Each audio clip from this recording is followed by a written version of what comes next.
My husband complains bitterly. He says our house is a cake-free zone and he should have married Mary Berry. Hi Delish, I'm Prue Leith and this is What's on My Plate.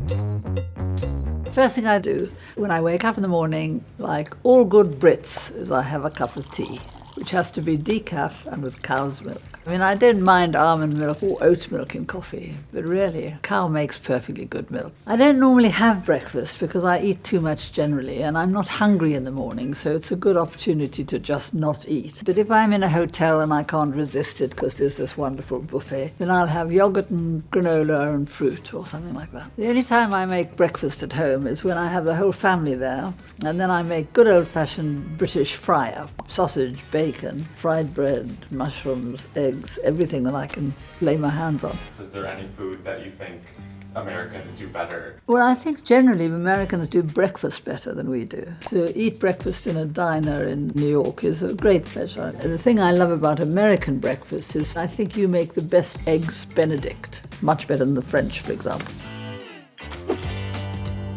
Well, normally I make lunch for everybody who works with me, and I make fresh soups all the time. I'm a terrible leftover cook. I can't bear to throw anything away. We have sort of amorphous green soup. It's just every green vegetable goes into my green soup. My husband sometimes complains that all he ever gets for lunch is soup and cheese, and we buy really good cheese from a really good cheesemonger. So I reckon they're jolly lucky to get good soup, good bread, good cheese, which is what we have most days. I always cook from scratch. I don't think I've ever had a Deliveroo meal in my life, and I never buy ready meals because I love cooking. And I feel sorry for people who can't cook because they're forced into buying ready meals and takeout food.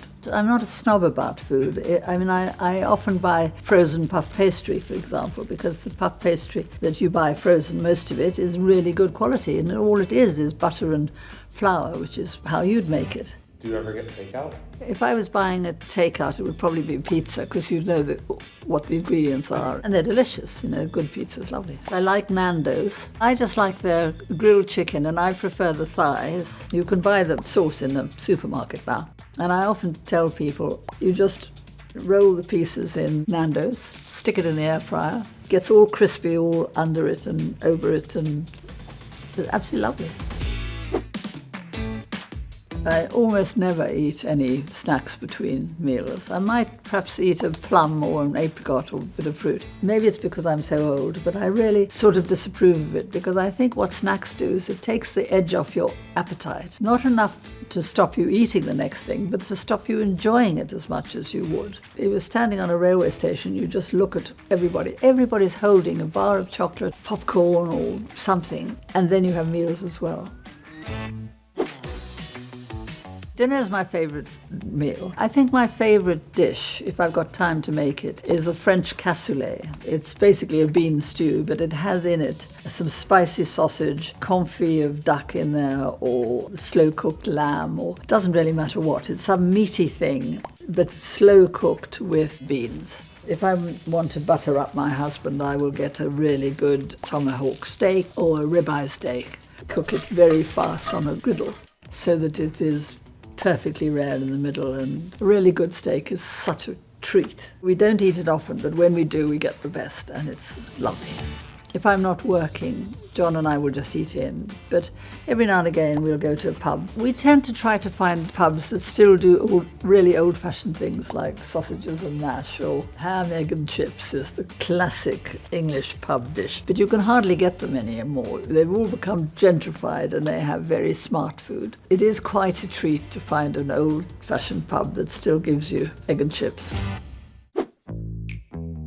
My husband complains bitterly. He says our house is a cake-free zone and he should have married Mary Berry. And Mary Berry was the cook who had my job on Bake Off before I had it. He says he should have married her because she really does bake cakes all the time and I hardly ever do. But I don't because he's too fat anyway, so am I.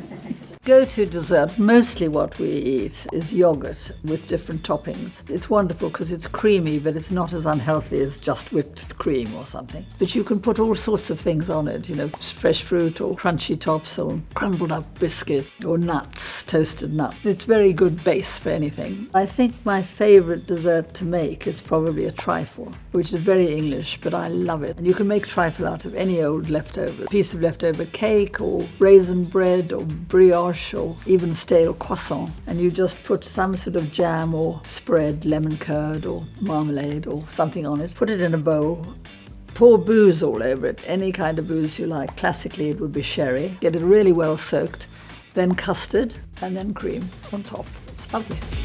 The only thing that I really don't like eating is peanut butter.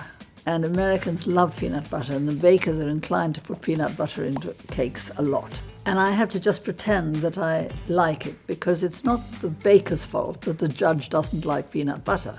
So I can't mark them down because they've got peanut butter in there. I don't mind the flavour of it, and if it's in the mixture of the cake so that I don't get the texture, then it's fine. Of course, I'm eating cake all day, and I try to eat as little cake as I can get away with, just in order to be able to taste it. I worked out that if I have an average amount of cake that I need to do my job, and I haven't eaten anything else, I will have just enough calories left for me to have a couple of good glasses of red wine for dinner. Sometimes when I'm filming, I live on cake and red wine. It's probably not the best diet in the world.